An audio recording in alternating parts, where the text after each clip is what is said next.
you are going to be good at some things and bad at others.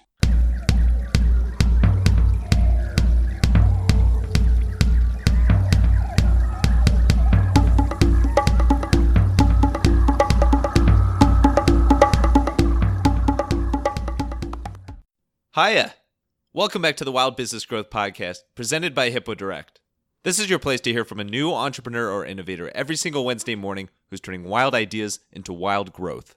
I'm your host, Max Branstetter, digital marketing dude at Hippo Direct, and you can email me at max@hippodirect.com for help using your podcast as a marketing tool. This is episode number 67, and today's guest is Mitch Zlotnik. He's the president and founder of Audimute, one of the most creative companies you will ever hear about. They provide soundproofing solutions for your office, home, anywhere else you'd like, and they do it in all shapes and sizes. I'm talking any design you want, they will turn it into an amazing soundproofing solution. Hear how Mitch instills a culture of creativity throughout Audimute and how he got his start in an extremely wide range of businesses, including his legendary Cleveland-based family business. Sound good? Enjoy the show. Alrighty, we are here with the ultimate audio entrepreneur, Mitch Zlotnik, out of Solon, Ohio / Beechwood, Ohio, and amazing Cleveland, Ohio. And Mitch, I just want to start off by saying you have the quietest office of all time. This is true. It's pre-treated by definition, I guess. Yeah, absolutely. So this is really neat. We actually first met earlier this year at Podcast Movement, the conference down in Orlando. I had heard that you were from Cleveland. I didn't know you were from Solon, the town I grew up in. And we have so many connections, including the Shears. Shout out to Shears, that we literally basically talked for an hour about all the people we knew and things that had in common. But we knew had to come in here for the interview, and just want to say thanks for having us at this amazing office. Already, this is one of the coolest offices I've ever seen. No, I'm totally glad you're here, and thank you for including Audimute in your podcast. Of course. Well, you guys provided quite the soundproofing for this interview. Thank you. But we're going to get into a lot of stuff about Audimute, your business, and your other businesses and your business career. But before we dive into that, when you think back to your early years, how did you get into business? What was your first foray into business, first experience in the business world in the first place?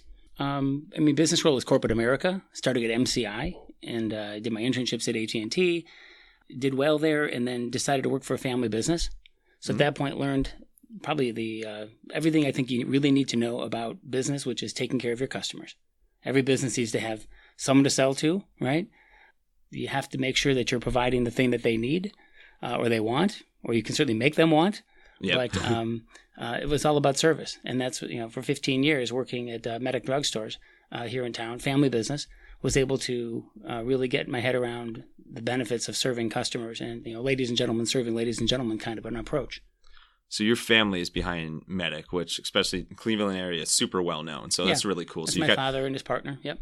Awesome. And so you joined that business. What was when you first started there, what sort of role did you have in that business? It was really ground up. I started in the stores, which is critical to understand the very nature of the business, which is working with the customers. People come in the store, you help them find what they need. And then you have a whole operational aspects of making sure that that's a good experience. How do you do that? Well, you make sure the store is stocked. You make sure things are fronted. It's a nice experience. They can find what they need quickly by way of your help and your service.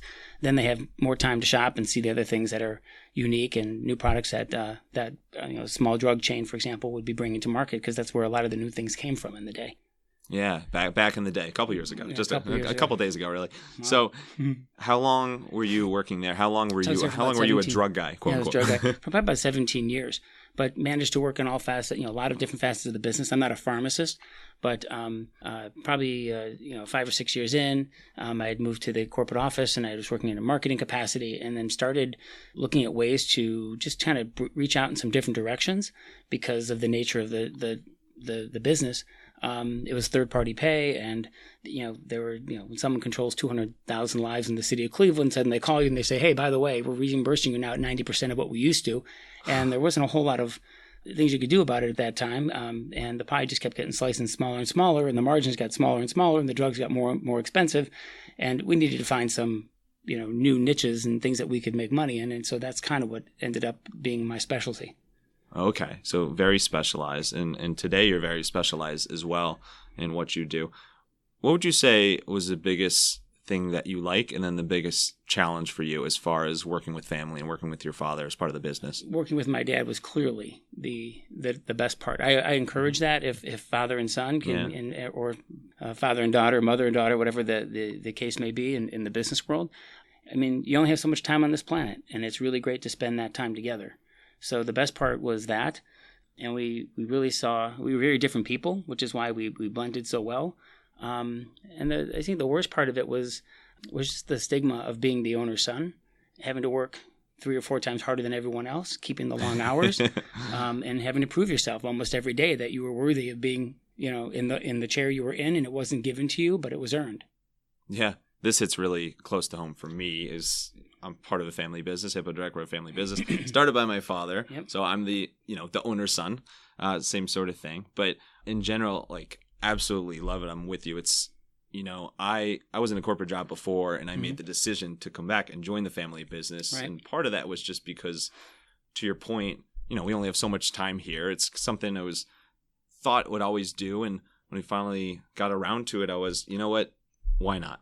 Things you can learn from a parent, and it's just great. And you get the inside skinny on the business that most people don't get. It's not, a lot of companies don't even have the formal training programs that would take you through some of the perspectives that you get as an owner's son or daughter, if you will. Yeah, and just incredible experience. There's just something really cool and unique about growing up with a business too. You just have more passion. You have your heart is way more in it than if you were in a totally different business. And then you get to see where that business came from, and you see how the passion that your father had, and his partner had for the business and serving customers and taking care of people, and that was just an incredible thing. But I think the things that the lessons that I looking back on now that I think I would have changed would have been a lot more structure and organization relative to the learning. So it wasn't just kind of reaching out on my own or bumping my nose somewhere and then figuring out, I'm going to learn something new versus, really structuring and organizing, which is why Audimute is so different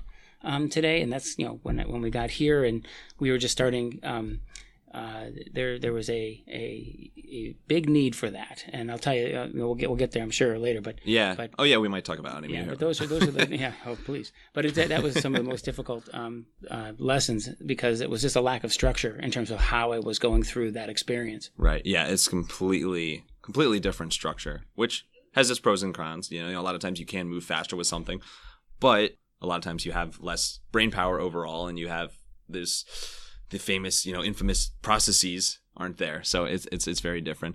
So in your story, at somewhere along the way, so you're in the drug business, which I know sounds funny when you just hear that part. We'll just use that as a soundbite. The drug business. No. At that point, I was actually in a lot of different businesses, and they were quite unique. I was handling the medication for the Cleveland Indians at the time. Oh, Go Tribe. Go Tribe, handling it for 10 to 12 years. And doing that personally, meeting with the trainer and, taking care of their spring training order. And it was just, they had needs and the trainer lived by one of our stores. So some of the things he would pick up, a lot of the things I would bring down to the ballpark. We'd also have, it was just a really cool kind of business. It wasn't a thing, we couldn't promote it. And how old were you? What point in your life was this? This was, I was, 23 to 35. I was working with them. That's a pretty fun experience. And it was cool. And I'm not a huge sports guy, which I think is why they liked me, because it's like, wow, that was cool to say, that's Omar Vizquel, and that's Jim Thome, and that's at the time. All right, now you have too much nostalgia. You need to stop. Yeah. But it was really neat. But it was, it was a great experience. But that was one of the niches. Cool. Yeah, it's one of the niches, and because I was focused more on the business at hand, what they needed. It was all about service, and that always took precedence. The other things we had, I started a diabetic shoe business inside the business. Diabetic shoe business? Diabetic shoes. So we were doing specialized shoe fitting. We were finding niches that Medicare, for example, was paying a decent amount that enabled us to make a margin and was not so different from the services we were already doing for patients and our customers. So we were able to just kind of slide into some different related horizontal businesses for growth. We had a impotence business, actually, which is kind of entertaining. Okay. Drugs and impotence. Drugs and impotence. Well, it was actually before there were drugs for impotence. Yeah. This was the Really Baby, It's Not Mine type vacuum device that was out at the time that was FDA approved and very effective. And when Caverject came along, which I think was the first medication for impotence, that kind of killed the sales. And then when Viagra came out, it was it was all gone. So it was just obviously finding another niche. Yeah. But that's hard kinda, situation to be in. Yeah, hard. Yeah, very funny. Here you go. Well, you said it was explicit interview, right? So there you go. Yeah, we can say hard. Okay. I'm childish. Yeah. So sales are up, but it was a unique business to be in. But you find niches. Someone came in the store one day, had a prescription for this weird thing. I looked this thing up, and I was like, oh my gosh, the reimbursable, the allowable for this is incredible. So we tried to do everything we could to sell this thing until the allowable went away, or unfortunately, the business was superannuated by Viagra and other medications that came out for the treatment. Right. That you still see. I mean, if you're still watching commercials now, you see commercials for this stuff all the time. Yeah. I still remember that. I think they ran into some trouble, but I still remember the Insight guy, the smiley guy everywhere. Yeah. But okay, so that was just an example of all the different niches, the way I was kind of honing my entrepreneurial skills. Yeah, at the time. I'm blown away. Chance to try things, which is huge because now I learned that at the time I had a breastfeeding business as well. Started by, and what we did was we set up lactation centers at inside companies for breastfeeding for moms that were going back to work. And these are all very niche things at the time. It also happened to be going through it myself because we just had kids. And so breastfeeding was a thing we were doing and we were advocates of. And then we were able to find that companies wanted to have this type of benefit for nursing moms. Some even have parking spaces for pregnant mothers, things like this. We see that more common now, but just all these little niches we had. And then probably about maybe 6 years before we sold the business, we had, I started a battery business called Medic Batteries. And, and basically we sell batteries for wireless microphones and other industrial, medical, pro audio applications. And that started inside Medic on the corner of my desk. So it was, and that was actually the biggest thing that I started, which is still a part of our company to this day. And then we have at the time, it was just, the early beginnings of what was Audimute as a drummer and not wanting to bother the family and the neighbors and wanting to be able to practice and things like this. So finding different ways and developing ways to keep myself quiet and practice. But what was interesting is I was on eBay at the time. I was putting these things online. I was a very early adopter of e-commerce and eBay. I had an email address since 1991. It was before people knew what the web was. I definitely did not know then. No, no way. And then was actually programming HTML and black and white, or Battleship Gray as it used to be. It was like limits of Netscape had just come out, and everyone's calling me crazy. And I'm like, this is where the world is going. So anyway, saw the opportunity in the technology to be able to reach people, educate people, and then I started to niche products and things like this, and realized very early on that unless I own it, it was my thing, that I wasn't going to have something else that someone didn't have. So I wouldn't have an opportunity to really be successful. I could find something that I could buy and resell. Yeah. Because then anyone could find that. But when you started manufacturing and doing something unique, that drove my interest in the development. I just focused on my interest, which was how do I make people quiet? Which is a great mission to be, I think. Starting with myself. Right. Yeah. I guess you're your own test dummy. But so you have a ton of businesses, obviously, some now and some over the years, in a wide range. I don't think anybody on the planet in the universe is doing the number of different things you're doing, and I mean that in the best way. Yeah, at the right time. And then knowing when to get out of things at the right time was important. And when I about 6 months before the sale of Medic drugstores, I took my niches, and I had probably about 7 or 8 big ones at that time, and put them under one roof, under One Wish, which is our corporate name now. It was the beginning of Audimute. It was Medic Batteries. We had the breastfeeding business. We were doing the Indians, the industrial drug type thing. A couple other niches as well. It just took about 2.5, 3 years in to recognize the value of focus. Yeah. And we dropped off most of them. Left myself with 2, which is medicbatteries.com and Audimute Soundproofing. How did you determine which of those to focus on? Because you could have gone in infinite number of directions. I think Medic Batteries, because it was the largest, so that was more of a financial decision. And also, everybody always needs batteries. So it was kind of, true. I would say recession-proof, if you will. And it was kind of fun. I'd had personal relationships with a lot of my customers, many of whom the folks listening now would know. And it was really cool to have some really high-profile organizations that I was working with. We were on a lot of movie sets. We were a lot of TV stations. I'm very proud of the folks that trusted me with the service level. Wasn't so concerned about the fame of the people, the organizations we were working with. They needed something. We made sure they had it, and that was basically it. Again, all about service. Yeah, and you kept your cool. Again, you don't get phased. So, well, I got phased recently. I'll tell you that later. But okay, yeah, I'll make a note. When I started getting into the music stuff. Yeah, now you're in my sweet spot. But but got into just two niches, and then Audimute soundproofing was the other one, and that was again something that I really was passionate about because of my connection to drums and my passion for music, and it just said it was the right thing to do. At the time, we had to make a decision like where we were going to really focus our efforts, and we started with Medic batteries. But Audimute was the thing that really was growing and doing something really unique and different, and that was exciting. And then the whole recycling thing, it all started by, what can I get my hands on that no one else can get? And so I started repurposing. And so, I was looking at the whole recycling concept before anybody knew what recycling was. It's just very, very early. And it was just because, hey, someone was throwing this away, but I can make really good use of this as a diffuser, or as this material can be, if it can be formed, it can be actually used as an absorption component. And so it started in this capacity, and then started, just polishing that and going with that premise, and still focusing on a green business. And it just took off. And then you find folks that look at it and share your vision and start taking it a little different direction. And then suddenly we came up with, the designing and the whole integration component. And it wasn't until recently we figured out what is it that we do that's so unique that's made the company so successful. Let's get to Audimute overall, because we talked a little bit about your passion for music and your passion for drumming and how you need to, quote unquote, shut yourself up, quiet yourself down. Yeah. You really created an organic business and a very eco-friendly business on the recycling side of things. But we're sitting here today. We're at this conference room at Audimute. I'm looking around, and there is soundproofing panels and beautiful soundproofing panels on all the walls. Some of them don't even look like traditional soundproofing. It's cool. You wouldn't even know they were acoustical until I point them out to you. Wouldn't even know. Yeah. And today you have this booming business. As I mentioned, you're the audio entrepreneur, but you've created a real business on something, again, that's super niche and something that a lot of people can use, but it's not, like first consideration for a lot of people. It's something that is an accessory, something like that. In fact, people don't really go seeking it, obviously, unless they have a sound problem. Yeah. And good sound is like a good haircut. If you don't notice it, it's good.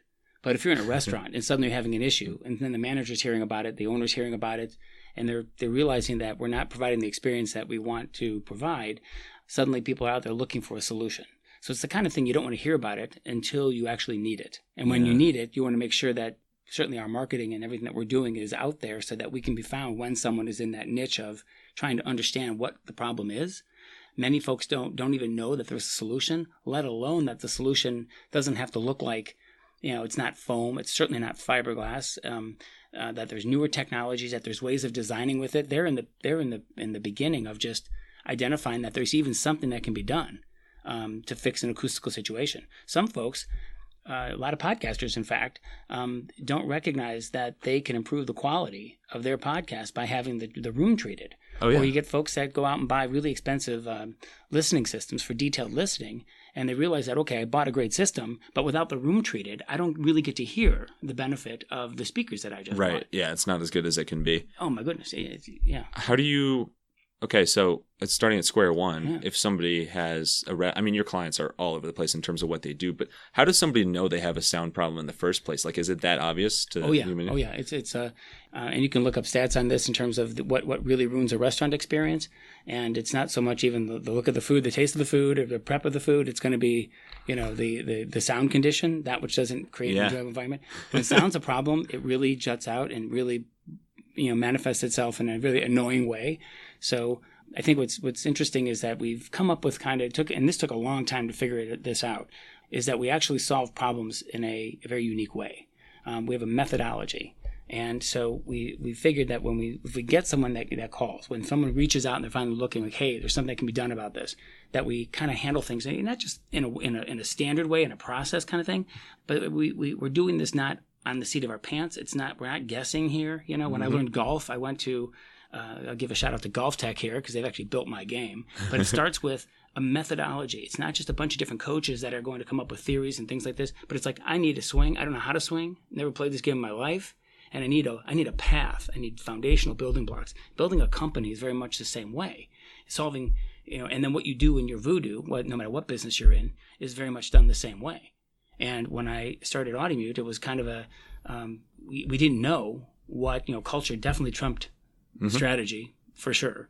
But we didn't know why we were successful. And that was, and so we wanted more. How do we do more of this kind of a thing? Right. And it wasn't until like year 11, year 12, and now we're in year 16, that we really had a handle on, wow, this is what we do. This is why it's so good. And you might sound kind of funny, but it's like, hey, you got people been around forever that don't even know their mission, their vision. They don't know what they're about, this kind of thing. They don't have their values documented. That's just as funny. But when you discover that, you really align what you're doing personally, what you're already doing, with what the business is actually going to predicate its growth upon, and they come together, and you've just got a wonderful mix of energy and excitement around doing the thing that is who you are. And you feel it. You feel it in the air here. Feel the pulse. You can hear around. It, really. Literally. No. Or you can't hear.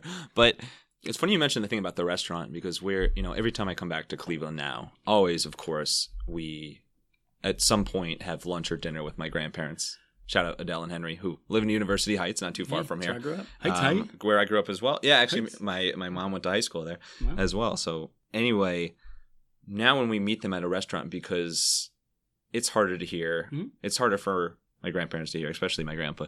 And so we'll make a choice on a restaurant. We'll make a decision on a restaurant based on it not being too loud. So that's literally like your where you stuff have a coming into conversation. play. And what's happening there is, as we age and we lose some of these frequencies that are, we lose our ability, not so much to hear overall, but we lose our ability first to discern where the sound is coming from. And so it's very annoying. It's like you can't hear, but you also can't hear where you can't really kind of like echolocate, if you will, where these sounds are like coming a bat. from. Kind of. It's kind of like it lends itself to a frustration of not just hearing, but where the sound is coming from. It's a bizarre thing to explain. I like bizarre things to explain. So well, it's a good one. But what happens is you get this little bit of a social death that happens, which is this: you're sitting at a table and you don't ask questions anymore because you can't hear the answers. And it's hard to jump into a conversation because you can't hear what's going on. And so you become socially kind of there, but not there. And so that decision when you guys are making to go to the right restaurant, acoustics are pretty darn important. And even, seeing like, oh, our acoustical rating is this. Well, it depends on what age group. And they're so generic. You know what I mean? You really have to have the experience in the space to know, can I eat there with my folks and they'll be comfortable? Yeah. The biggest niche that got me into doing what I'm doing, yes, drumming and the passion for sound. And I didn't realize I was a geek until I was in my late 30s. And I was like, wow, this stuff's awesome. Oh, you're not. Actually, no, I'm a big fan of geeks. So geek it out. Geek it out. I'm here. Cool. I'm staying. So but what was really cool is we had a thinking around, this population. These baby boomers are getting older. And if you look at the niches that this group has built over the years, if you follow them, like now, what are you seeing? You're seeing a lot of these fitness places popping up all over the place. You're seeing GNC's growth and the growth of just vitamins and supplements and things like this. Yeah. Obviously, the interest in, bring it full circle, the impotence drugs. You're seeing people that want to live longer and live healthier lifestyles. Yes. And these are the eating habits, the Mediterranean diets, all these kind of things that are happening. But if you look at where they've been, step 2, when they started having, kids, and when they, so all these growth of things that these businesses have grown following this giant population, the Wall Street Journal, when they started to invest in things like this. So all those things and the growth of some of these funds, as this population started making money, it's natural that, and now the growth of healthcare and the concerns around healthcare, because this population is driving all that. You can't ignore it. Part of that on our side is the acoustical side. You need to have spaces where this group of people, those over 65 own 77% of the nation's wealth. We have, this is a very good population to serve. And if the space is not conducive to social interaction, namely conversation, and there's clarity of sound, then whatever is going on in that space, that business, that organization, that what they're trying to do, well, their purpose is not going to be accomplished. You have to pay attention to the acoustical element, and it often gets overlooked until there's a problem. And then it's like, wow. It's a big surprise. It's fascinating to me, the social aspect, because when I think of soundproofing, the first thing I think of is recording studios or podcast studios and making sure that the baseline sound around you is quiet enough that you sound great. But really, with the restaurant example and with other examples, I mentioned you have clients all over the place and, car dealerships and schools, everything like that. The social aspect of it is so big as well because you want people to have the optimal social experience. So it's really, really neat that that's core to what you do. Part of why the visual has become such a big part of us, our business as well. Yeah, you mean like how cool and right. Well, we call that's integration. Our methodology: problem, integration, solution, outcome. And so having a understanding of the acoustical problem, what's happening in the space, making sure even the problem of, say, not being properly funded or not knowing how to put budgetary constraints around a project. Am I even a candidate for an acoustical correction? Do we even need one? We believe the best solution is to not need one. Can this be done by just simply crazy. But yeah, it having things done at a different time or different seating or putting, different things in different places, et cetera. Yeah. So then the integration component, which is what drove the whole design element and continues to drive that, is finding, other value beyond the acoustical solution alone, which helps us integrate into different applications. And it's nice word choice there. Thank you. Well, hence that's where it came from. And then the solution being the sound design, other things, and then of course the outcome, which is letting someone, what are we really trying to do here? It's not sell you panels. It's not create even a certain acoustical outcome. It's what is happening. We want to be accountable for what is supposed to happen originally when you bought your space or when you went into business or what you're trying to do. Your original purpose, your original intent is what we try to aim for as an acoustical outcome. So it's kind of different. It is. It's very different, but it's super, super cool. And you mentioned the creative part of it, but they're so colorful, and you can do pretty much any image you want. You can do any size you want. You literally have any shape, any color, mosaic. Any texture. You can do mosaic style as well. So on the acoustic side, how did you become, I don't know if you call yourself an acoustic expert, or you clearly know sound and acoustics very well, and your team does as well. How do you stay in the know or become, a thought leader in this space? Because it's such a niche area. Like, how do you know how to make something as acoustically sound, no pun intended, as possible? A lot of it is understanding the physics. So you have to understand what is happening acoustically, which is understanding vibration, understanding how energy moves through air, through a medium, understanding how what happens when it meets, they say through air, when it meets dense surfaces, what happens when it meets fibrous, soft surfaces. How do you look at the elements of a space and look at the diffusive, reflective, and absorptive, components to say, this is what's really going on. And you can look at it. In fact, most of the diagnosis that we do, because our customers are all over the country, being founded, let's say, on an e-commerce type platform. Yeah. We have images, and we kind of know right away what that room is going to kind of sound like. We don't necessarily have to run room models. There's always been a fight internally between, if you take just the scientific approach and we got to hit this number, but the number that you'd hit on a decibel meter does not speak to necessarily the correction or the outcome that is sought. You know what I mean? So if I say, well, Mr. Jones, thank you. You've had us come in and treat your restaurant. We've done all this and we've sold you these panels, and we're meeting the 60, but if he still thinks it's too loud and he can't make money, he can't bring people back to his restaurant, then the outcome isn't reached, and we want to be acoustically accountable. So understanding that is critical in terms of what are you really about. And like I said, you have to shut me up here because I'm so passionate. If I shut you up, this wouldn't be a very good episode, would it? Yes. But I want to give useful nuggets, not necessarily about us and sound, but how did we arrive recognizing that growth is going to be predicated on doing things in a structured, organized way so that we can cause repeatable processes within our business and align everything with who we are. Yeah, and you read my mind. I was going to get to that stuff next. Yeah, so when you look back at the several years, which you're at 15 years as a business officially now? In year 16. 16. So you're at 16 years and counting with Audimute. What can you point to as the biggest moments along the way that really fueled that growth and took you to the next level? A particular moment is the realization, the humility to recognize that you are going to be good at some things and bad at others, or not as good in other things. Yeah, well, probably bad or very bad. And you said it can be an explicit interview, so I can just say this. So unless you're an asshole and you have no problems and you are just everything, which is how some people run their companies. And I don't know anybody who wants to work for an asshole. You don't seek them out. Well, I'd really like to work for an asshole this year. Who can I find a job with? But it's a so that humility lends itself to understanding that you need to get out of your own way. And what I did was I learned lessons the hard way. You think you have to do everything. You think you have to be involved with everything. Well, there's a lot of money involved, so you are tending to want to be close to it and all this kind of stuff. But let me tell you something. The reason I was able to make all those things work at Medic was because I was kind of, here's where we're going. They get out, nobody was telling me what to do. I just started my own thing and I enjoyed it. It was a great process of trying to make these, something from nothing.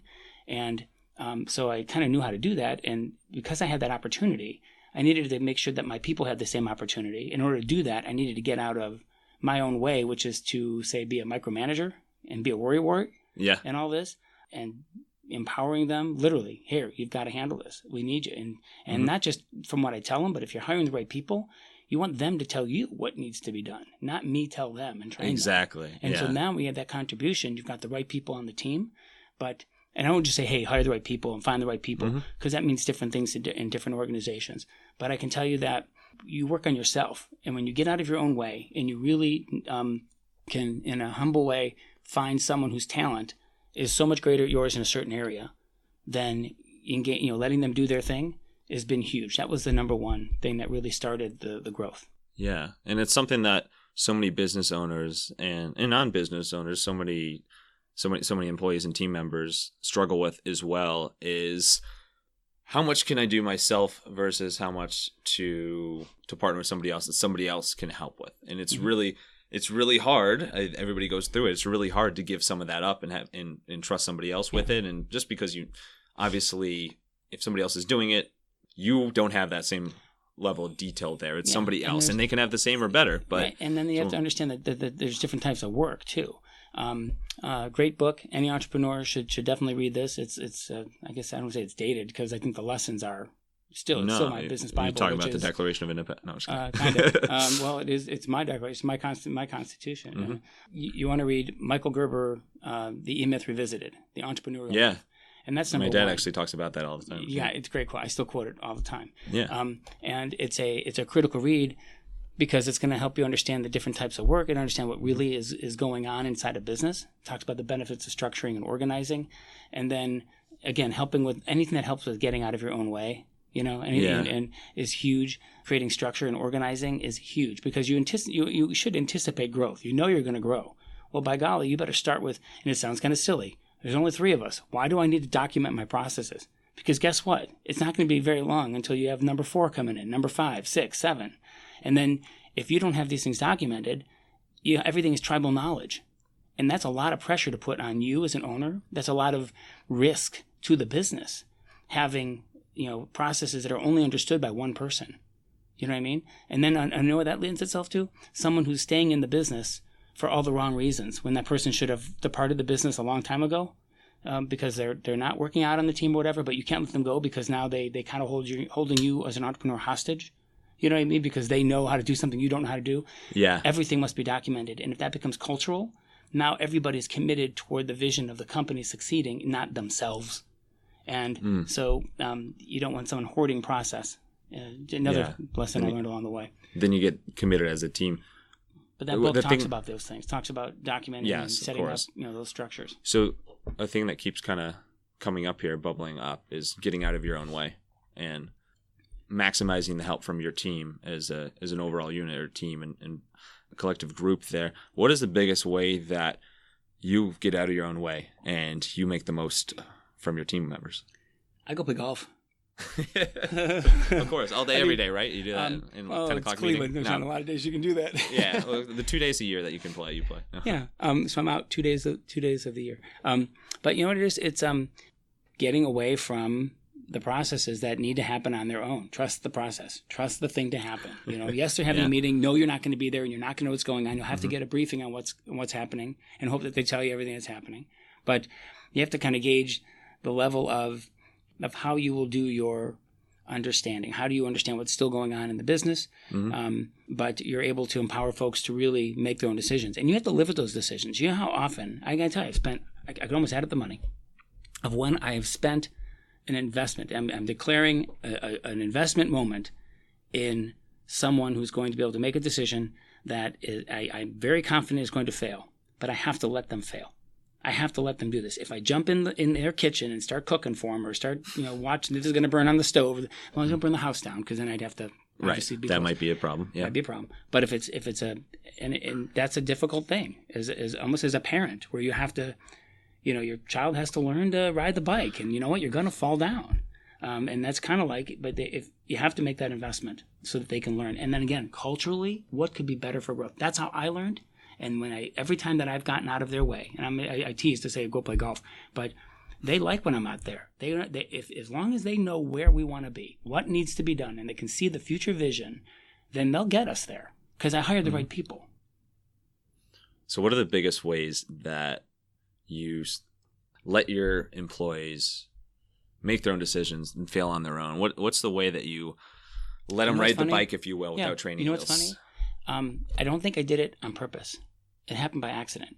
And we were so busy, and we're working with calls. And very, certainly very early on, it manifested itself as hair on fire and stress and all these things.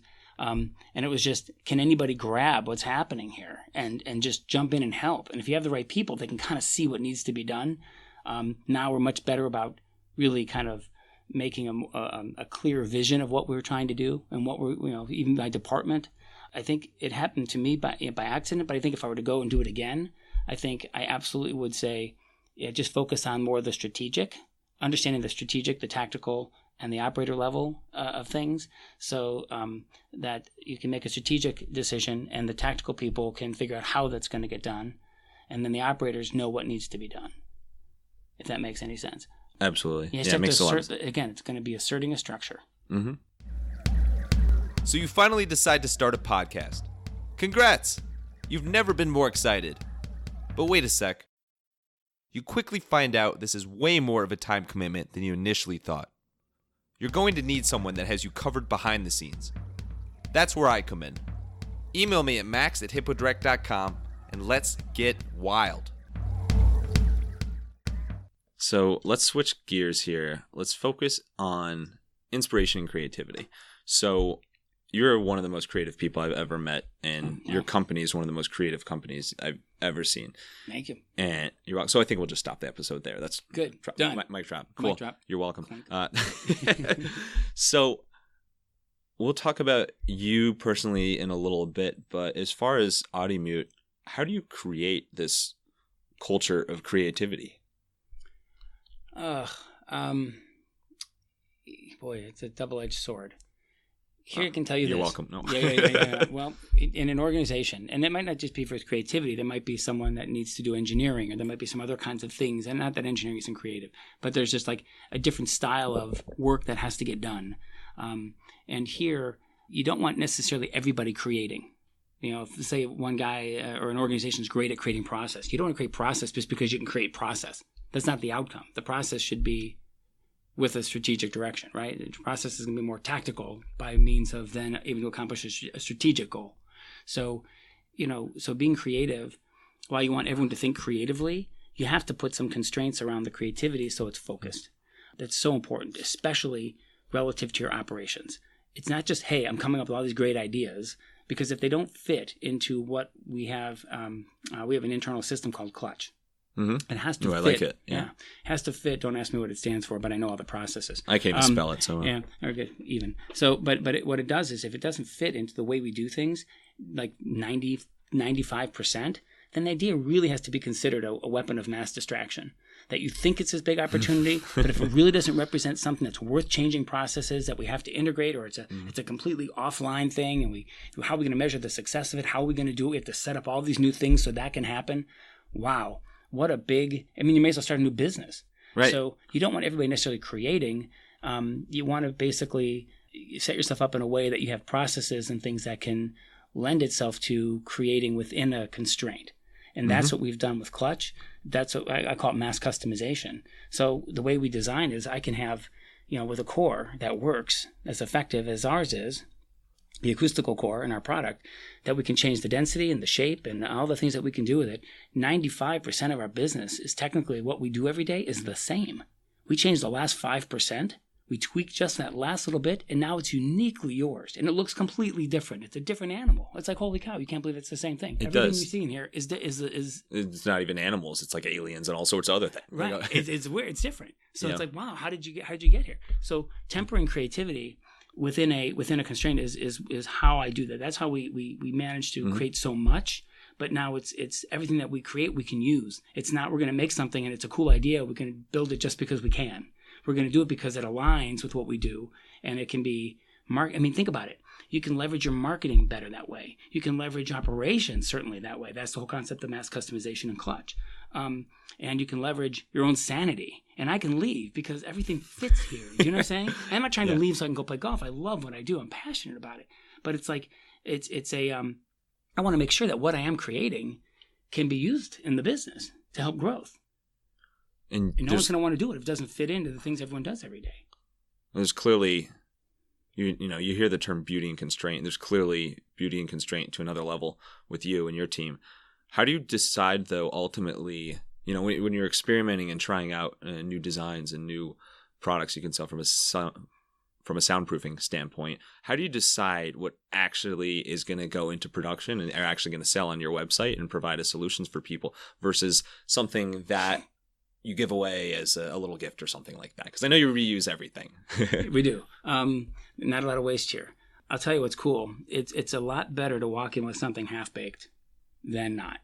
So if you walk in with a concept, it's like showing up at the meeting and say, okay, I'm ready to have the meeting, instead of coming prepared for the meeting. Yes. So when I come up with an idea, and I'm saying, hey, I want to do this, I don't walk in with a concept and idea and start talking about the idea. I come in with it done, or I walked in with a check from a customer of a deposit for something that they are expecting to have happen. Yeah, no pressure. I don't mess around. Mm-hmm. So it's like, and you know what? I know my team well enough, I know our processes, I know our capabilities, that I would never come in and really throw something at them that we couldn't do. You know what I mean? I will always deliver for my customers. Again, service core inside me. Absolutely. So a lot of times it's best to just simply walk in with something that really kind of, I don't want to say it's kind of a shock. You know what I mean? It's like, holy cow. But I came from easy to ask for forgiveness and it is ask for permission. Yeah. And I kind of feel the same way about my team, but at the same time, I throw things that are within their scope, within their range, within their understanding, within our capabilities, within our competence. I don't want to throw things at them that are so weird and wild and outside. I used to do that. And then I realized, wait a minute, it makes a lot more sense to do things that are closer to do with what we're doing. And there's still so much more that we can do that's still in that realm. But that's how I get there. It's kind of like I walk in with something that's usually ready to go versus something that is that's like, hey, we never did this before. Yeah. But do you have, you have such a wide range of products and they look different and they all have amazing capabilities. Do you have an example of one of your offerings that came up by accident, like total by surprise? Yes. Do you mind sharing? I brag about it. It's kind of funny. Great. So Designated Survivor with Kiefer Sutherland. Yeah. The show that was on. Okay, it was really cool. Right. Well, one of the very first scenes, he's in the bunker where he is the designated survivor should something happen to all the Congress, right? Mm-hmm. I wonder how they got the name. Yeah. Yeah, really. So he is the designated survivor. And so he's in this room. And if you look at this room, it was concrete because probably, explosion proof or, obviously he had that kind of protection. Yeah. And on the wall were these chipped, they look like panels, but they're actually like, they were chipped concrete. And it was a design that looked like someone had put strips on the wall and then chipped the strips, leaving space in between. And while I knew that was there acoustically for because of my understanding of this business, I just couldn't imagine how expensive that was to build. And it looked so cool. And I said, wait a minute here. That looks like the unfinished cut edge of our product as it comes off production. And I went, whoa. If we coat that and if we're able to treat that in a certain way, it could look like brick. It could look like rock. And so I went there and I said, okay, we got to check this out. So I think maybe 2 days later, I had a sample of what is now strata. That's incredible. Okay. And I walked in with it, I coated it, and here it is. I walked in with it done. It wasn't like, okay, I'm thinking about this thing. Should we do this? No, you just do it.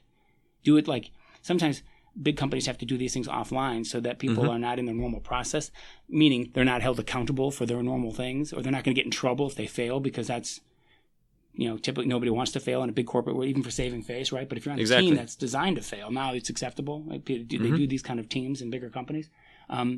Same thing here. I don't want to come in here and hand my client something that did, I needed to find someone that would find value in it.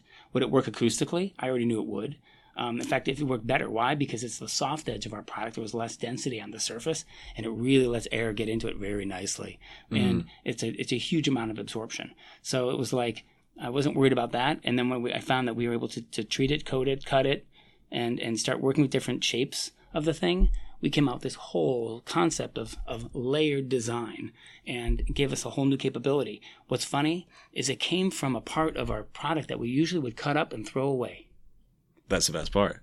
And now it's in some very large organizations. I can't say the name. I don't know if I'm allowed to or not.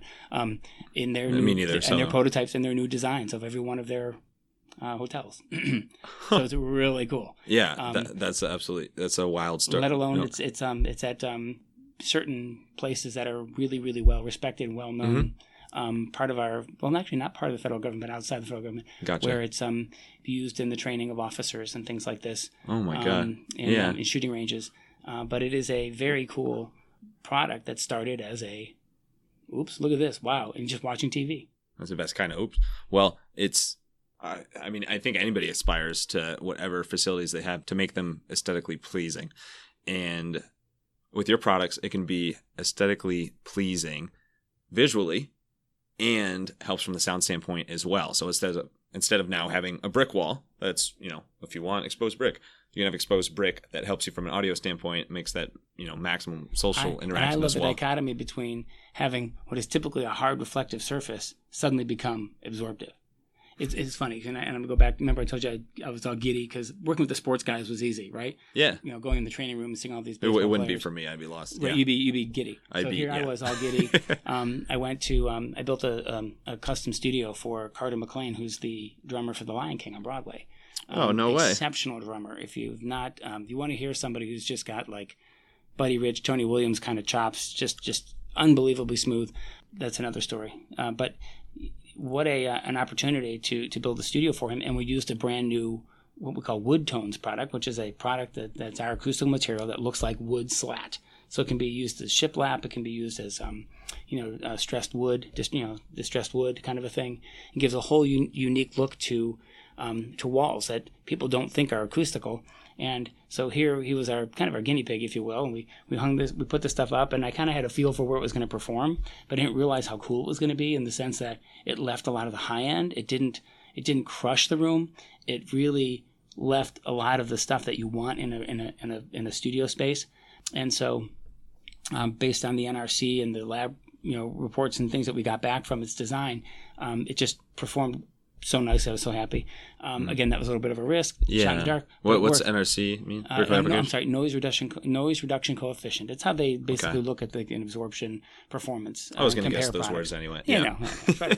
But Carter's while he's doing all his Instagram work and things like this, suddenly people are asking, saying, "Well, how do you get this great sound with that wood wall behind you?" Oh. And it's like, it's not wood, baby. Joke's on you. Yeah. But that's kind of the neat part about what we're doing, and that kind of exploration and that kind of development is, and visually appealing, but acoustical is just, when you hit it like right on the nail on the head like that, it is just exciting. It's such a sweet spot. Sweet looking, sweet sounding. So how about you individually? I mean, you've mentioned obviously music and drumming is a big part of your background and stuff you love to do. You mentioned golf, the 1.5 days a year that you can play it in Cleveland. What else do you do? What do you do to stay creative? What keeps you fresh outside of work? I work out every day. It helps a lot. I can tell. That's Very good shape. Yeah. Thank you. But I try to, make sure that I'm staying fit. I eat right. And that's a huge part of it. I don't clog my brain. This sounds kind of weird, but I don't drink. I don't smoke. At all? No. Drink at all? No. I recognize the value of that when I turned 50 and just said, you know what? You're going to live to like 700 years old. Yeah, what am I going to do? I'll be around designing acoustics at 700 years old. Yeah, and spaceships, but wherever they're needed. Yeah, Mars. But it's just getting creative. I think when I'm most relaxed and I'm just, not expecting something to come up is when I get it. It hits me. It's not like I'm driving it. Like I got to sit down at a desk and I can't leave until I think of something. You know what I mean? Yeah. It's not like that at all. It just happens. And it happens by putting myself usually in different spaces. So we might be walking around on vacation somewhere with my wife or the kids, and we're just hanging out, and all of a sudden I see things. And it bothers my wife because she says I never stop thinking. But what I'm actually doing is I never stop creating. I'm just looking at things differently.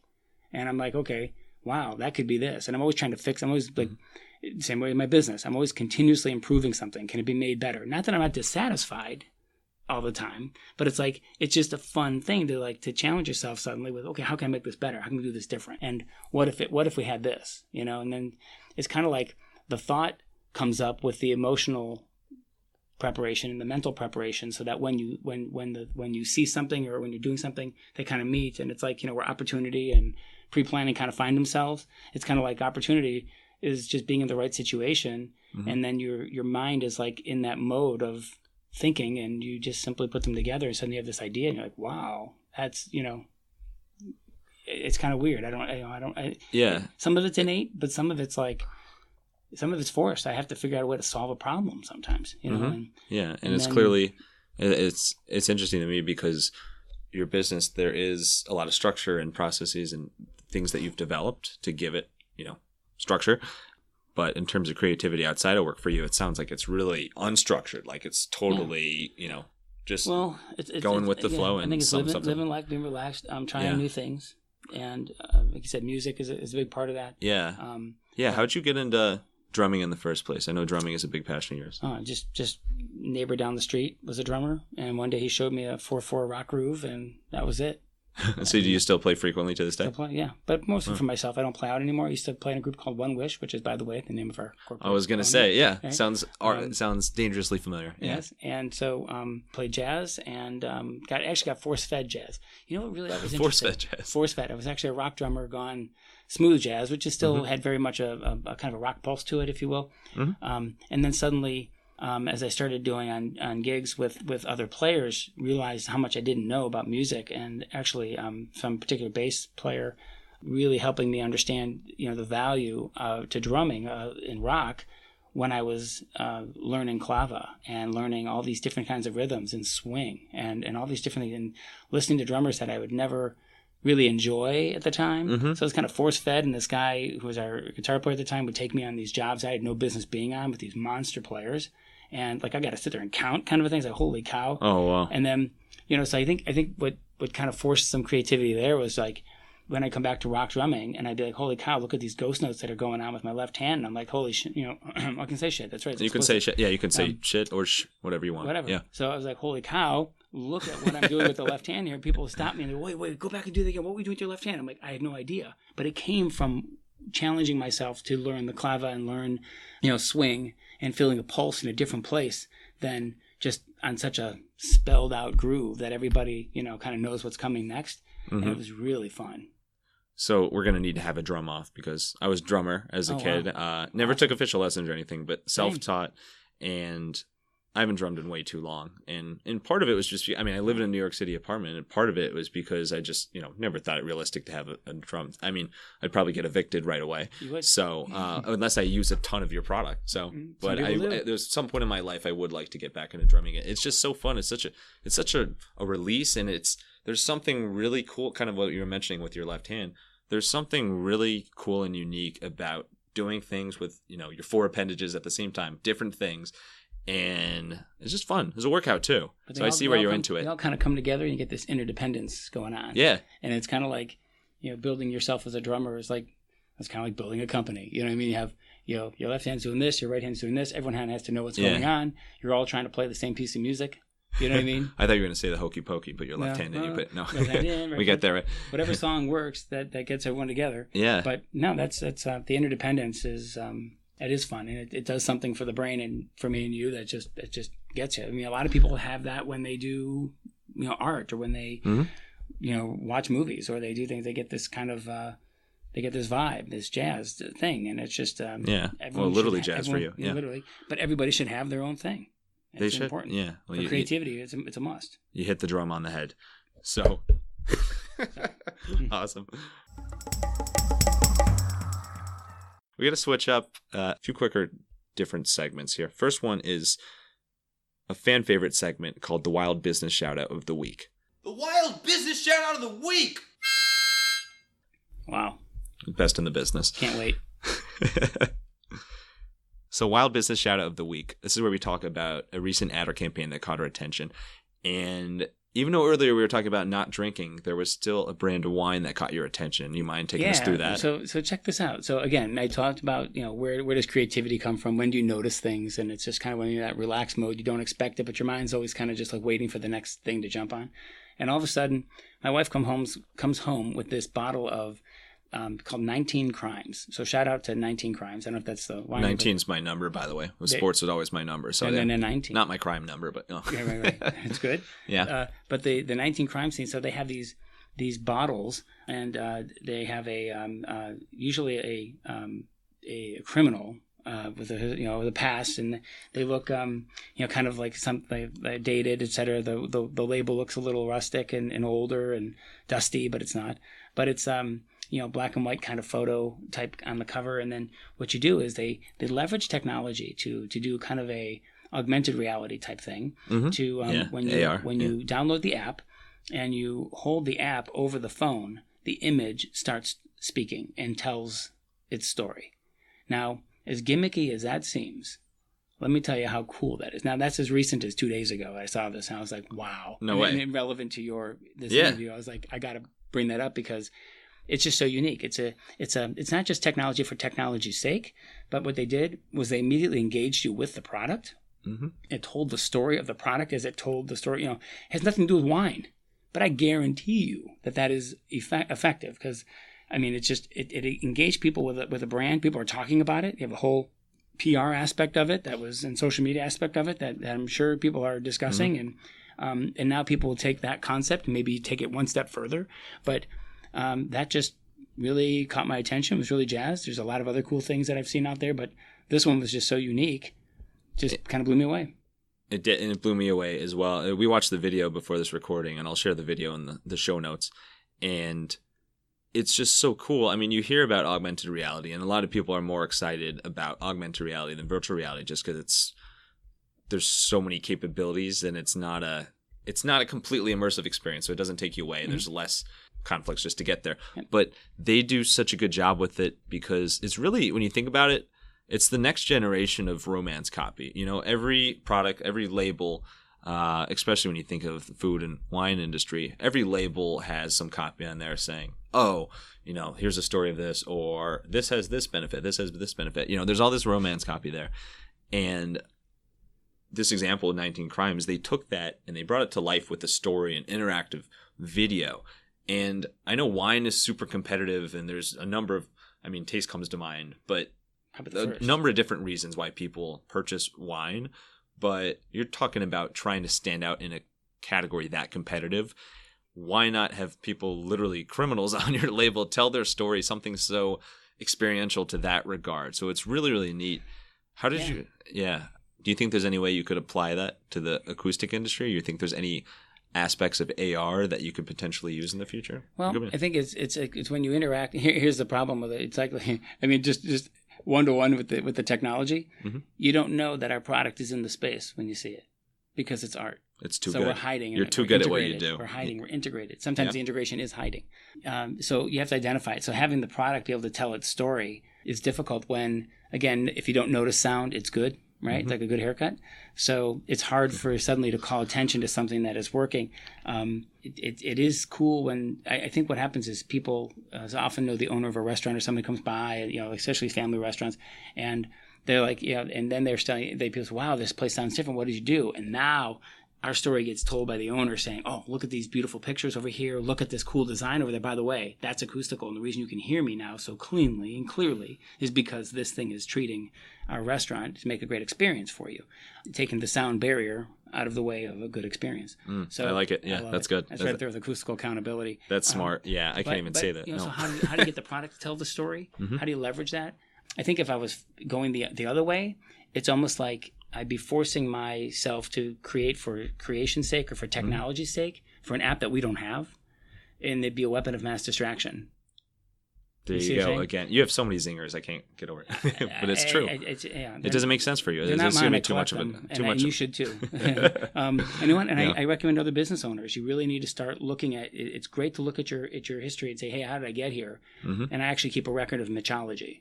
I actually have was it Mitchology? Records in Mitchology. So it's Mitchology. Okay, Mitchology. I'm like, wait a second. I was like, was that an elective in college? No. And it's funny because you have to come up with. And I keep it on Evernote kind of thing, and you basically come up with, like I have a friend of mine shared with me, and I expounded on his expanded the concept, but came up with a change tolerance formula. You know what I mean? Where which is like CT, which is the momentum of bullshit, equals CB, which is the cost benefit, times the level of discomfort times the number of people involved, all over time, which is the adoption rate. Now, as weird as that sounds, it's just like, but you can actually look at it and say, wow, this problem affects X number of people, and how much time is it, and cost benefit. And it's true. And you put this together, and you can actually say, okay, can we handle this? And that also kind of comes into play for how we handle problems with, like, I don't know, do we see a new opportunity? And then, it goes right up there. Is it a weapon of mass distraction? That formula kind of helps. It is, yeah. I might need to get my abacus to help with the formula. I didn't mean to go off track here. No. Common for me. But I would say that 19 Crimes really just, they use technology for technology's sake. Not for technology's sake, but they really leveraged it in a really cool, interactive way to bring people into the product. They could have even gone into something more relevant, something with wine. It could have been Vintners that were talking about their wine, how it was made, and all that kind of stuff. Right. Not as interesting as the historical thing that they did. And there might be more to the company as to how they started and what they're doing. But look how interactive and look how they leveraged it, I think, in the right way. It's impressive. Yeah. They embraced crime. It would work well for them. So let's get to a section called The Unusual. So think pet peeves, quirks, weird talents. So weird, crazy stuff that makes you unique, makes everybody unique. Everybody's got those aspects of their personality. So what's your biggest pet peeve? My pet peeves? I think it's when folks don't care about people. I think people start missing the genuine concern for others, and it just doesn't. They're not doing the right thing. That's it. That goes back to everything with your business too. And it's clearly true to your core. You see folks that just like sometimes it comes down to like even somebody who's angry about something and abusing a clerk at a store or something. And I'm like, wow. If you look at the big picture and from the outside and see how stupid you look, this kind of thing. Yeah. When so much more is done with respecting that other person who probably wants to help you or may not have the capacity to help you, but you suddenly think that they do, even though you probably need to have the sense of, okay, maybe I need to just escalate this in a nice way. You know what I mean? It's just, I can give you so many examples of that. Yeah. Doing the right thing is such an important thing. So when I see it not being done, it's very frustrating. And a lot of that goes back to that continuous improvement thing I talked about. Right. Yeah. It's like, there's always room to be better and do more good there. Yeah. And a lot of it's because people don't make time for that process, or they don't account for that, or people don't care. And that's the biggest thing. You got to care for other people. I mean, you're not alone in this world. And I don't know, I'm just really all about caring for others. And I think when I don't see that, people missing the more important things, the underlying importance of helping another person, I think that's the pet peeve. That really gets me. You can just ask my wife how angry I get at stupid stuff like that, but it's not stupid. Well, speaking of stupid stuff, quirks. What is there something that your wife or kids call you out for that's a little bit quirky about your personality, but it's something that you do or just a character trait? Oh gosh. I tend to pound on everything. I tend to bounce. I tend to not stop moving. You were drumming on the table before we came in here. And it's not because I know you're a drummer, because I didn't know you were a drummer. It's I'm constantly moving, and it just sometimes I don't know I'm moving, and my daughter's like, Dad, and I'm like, oh, and I'm sitting there doing triplets, like, got something going on the table, and it's like, I appreciate you not doing that the whole interview, but right, especially with the microphone on the table. That's vibration. But it's like, that's kind of a weird thing.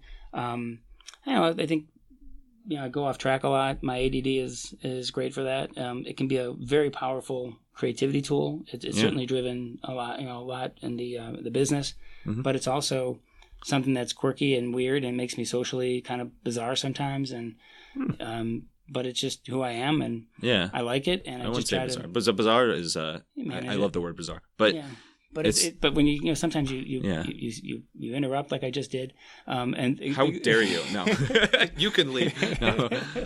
But it's amazing how many of our guests and super creative entrepreneurs and these innovative people point back to ADD and kind of always so many people bring it up. It's amazing. And I think more your generation than mine is that in terms of treating it, what do you do for it? Yeah. But it's like I think it just comes down to leveraging it as a strength. You know what I mean? Totally. And because it could crush you. You could feel really bad that you do stupid, silly things sometimes, or things you catch yourself doing. But it's like it's the way I am. It's like someone with OCD. It could be the same type of thing where it can be you can use it as a superpower, or you can use it as for evil. It just depends on how you're going to leverage how it manifests itself in your personality and what you do every day. Well, let's hope more and more people use it as a superpower as opposed to evil. I think there's a clear winner there.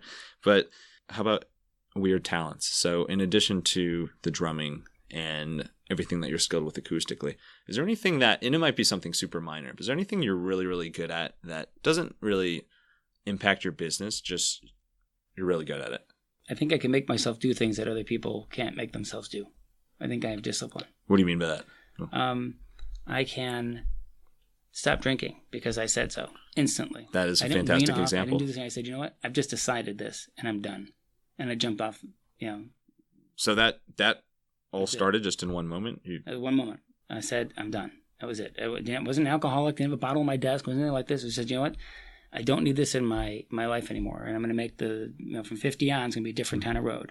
I can keep from eating stuff that I shouldn't be eating. Mm-hmm.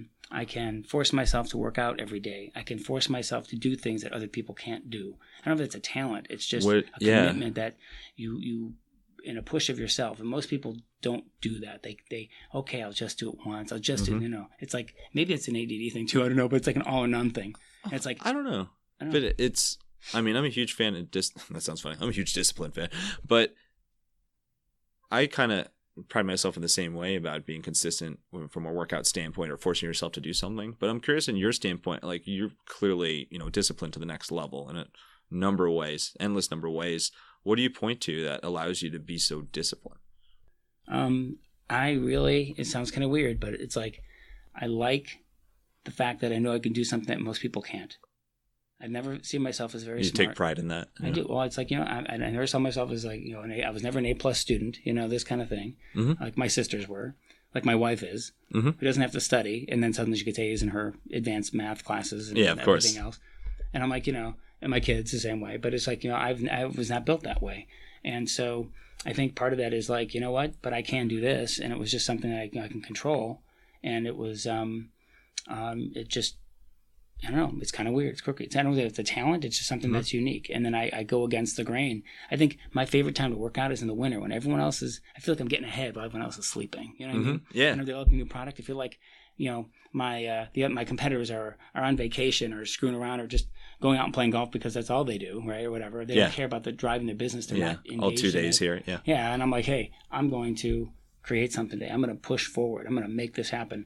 And that drive, where most people quit, I keep going is a discipline. It's kind of a neat thing. So I think it's kind of a talent. And that's clearly led to a lot of success for you in the business world. I think that personally and aspect of your personality. Yeah. I mean, it sounds kind of weird, but it's like, I'll go watch a chick flick. I'm a big fan of the weird, so. But it's like, hey, why not? It can manifest itself like that as well. Yeah, why not? So let's wrap up with some rapid fire Q&A. You ready for it? Ready. All right, cool. Good. Let's get wild. What would be your dream venue to soundproof with your product? It could be anywhere in the world, anywhere in the universe, really. One particular place, or can it be a category of places? It could be. Well, if category comes to mind, then you can say category. Category straight up right now. First one I just did, Carter McLean studio. It was unbelievable. Watching the thrill that he has experienced doing his space. I want to do this for pro musicians. I want to do this in professional musicians' homes and wherever they practice and help them do their voodoo better. Because it just, you wouldn't believe. Now, he was still using one of our earlier products. Yeah. But when he saw what was possible and he heard it, he was like, holy cow. Like, it was night and day. You look at his older videos versus his new ones. I want to do this for professional musicians because that's my passion. Let's go. Yeah, gets the people going. Wow. Who is, besides yourself and, besides me, very accomplished drummer, who is your favorite drummer of all time? Oh, Neil Peart. Oh, he's incredible. That's because that's kind of grew up on Rush. I used to Google image and YouTube his drum set just because I thought it was the coolest thing ever. You could literally like spin around it, and he, if a guy ever had 17 arms and legs, he could do that with that drum set. What's really amazing is you can take that that concept like Neil, he was such an incredible drummer, had all those drums and all those toys and everything to hit. He was like inside his own little cage, and now you look at Carter McLean, who plays predominantly a 3-piece set, completely different. And all of what he does, which is just as versatile, is in his hands, and it's unreal. We'll watch videos when we're done here, I'm sure. But that, just saying, it's so Neil Peart would be the number one, probably all time for me. This might sound like a weird, funny question, but what is your single favorite drum? Like the single drum, like snare, bass, it could be timpani, it could be, what's your favorite? I think the favorite drum would be that tom-tom, that first tom-tom. The first one? The first one. Always the first one, yeah. It kind of leads. It kind of starts the fill, if you will. I mean, sometimes it's there, but then when you're leaving the snare, it seems to be the go-to place. It's just that first drum. It's just right there. You can ride second it. would be a really low tune floor tom. I thought you were going to say your second tom. No. Well, it's tom, but a floor tom. The ones that almost the floor tom. You can do things between that and the bass drum. I was going to say it sounds almost like a bass, right? It's that low. Yeah. So you can do a lot. I think it's just fun to make. Yeah. So now I'm curious. Bonus question here. What does your drum set look like? What's the setup? How many pieces? And it's kind of a standard 5-piece kit. Okay. But I also have a what's called the Yamaha Hip Gig. Shout out to Yamaha. Shout out Yamaha. Yeah, I play a recording custom, a 5-piece, and Zildjian cymbals, all K version. And then I have a... that sounds nice. Yep, take those cymbals over to my Yamaha Hip Gig, which is great and was wonderful for gigging because, one, I was playing more swing and straight-ahead jazz, and it's more of a 3-piece setup, and then all the hardware fits in the seat, and all the cymbals fit in their own bag, obviously, and all the drums fit into the bass drum. So you're carrying 3 pieces, and no longer was I actually the one to show up, first and leave last, Yeah. In fact, it's funny because that particular thing caused me to invent something called beat breaks, which is another solving my own problem, but doesn't fit into anything else Audimute does. Yeah. That kind of item that kept the whole drum set from moving by just putting this special thing under the pedals of your hi-hat and your bass drum. Oh, so you're literally always inventing, always creating. I'm not doing it intentionally. It's just, hey, just solving problems. It just happens. Hey, that's a great way to look at it. Okay, and then last question. You mentioned you really enjoy cooking. What's your favorite thing to cook? Wow. That changes. I think my family recipes are the most fun because I think they're mostly appreciated by the people in my family who can't cook for themselves anymore. You have a cookbook I can borrow? It's actually, no, I can hook you up. But it's like just some family recipes that were passed down from my grandmother. And when I make those for her kids, my aunt and my mom, they're just... My mom, one, is in Costa Rica now, so she doesn't get like eggplants like the way we get up here. Mm-hmm. And the other aunt is not really big cook, and it's kind of hard to work and chop and do some of the work that's necessary in some of the dishes I prepare. But it's like making those is really a cool way of just blowing people away. And actually, they're relatively healthy, which is... Is there one dish that's your favorite? It could be your favorite to eat as well, just the tastiest. It's patlajana, we would call it, which is a eggplant. What's it called? Patlajana. Patlajana, and it's got it's a green peppers, eggplant, onions thing with oil and salt. It's pretty straightforward. It's chopped up really fine, and it's a spread.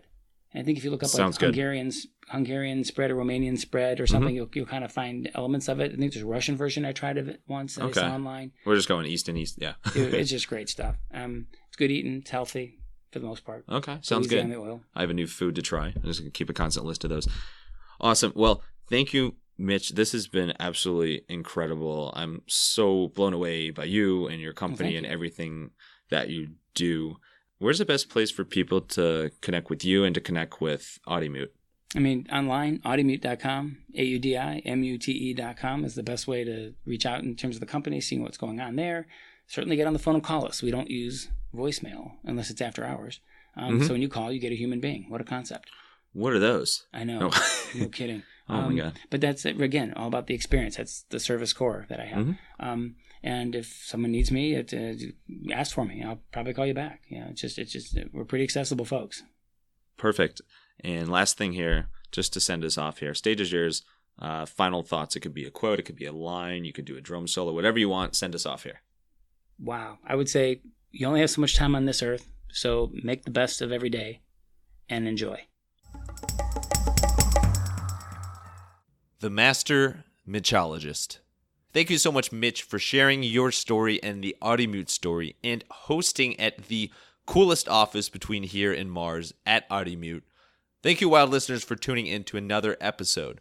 If you can't get enough of the crazy creative and unusual and wild, of course wild, business stories like this one, make sure to subscribe to this podcast on your favorite podcast listening spot and leave us a 5-star review on Apple Podcasts.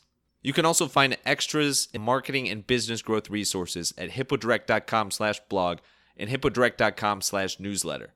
That newsletter is the Hippo Digest and is your place for wild marketing ideas every single week. And last but certainly not least, make sure to send us an emoji or, just words on your favorite social media platform at the handles Hippo Direct and Max Branstetter.